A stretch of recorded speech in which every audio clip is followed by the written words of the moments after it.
4,5 metų Pijaus Česaičio prašymas Kalėdų seneliui nustebino visus namiškius. Noriu smuiko ir taškas. Po egle rastas nežaislinis, bet vaikiškas smuikas būsimam muzikantui sukėlė pyktį, nes skambėjo ne kaip tikras įrašuose. Pijus pripažįsta, kad noro groti buvo kur kas daugiau nei sunkumų, siekiant įvaldyti šį instrumentą.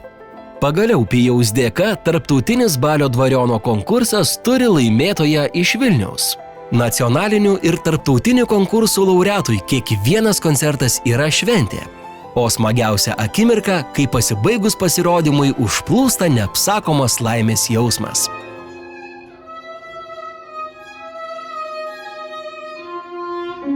Nacionalinės Mikalojaus Konstantino Čiurlionio menų mokyklos 11-okas neturi konkrečių ateities planų, bet yra tikras, kad muzika liks centrine jo gyvenimo ašimi. Kai aš groju, aš laimingas, o ko daugiau reikia, sako talentingas jaunuolis.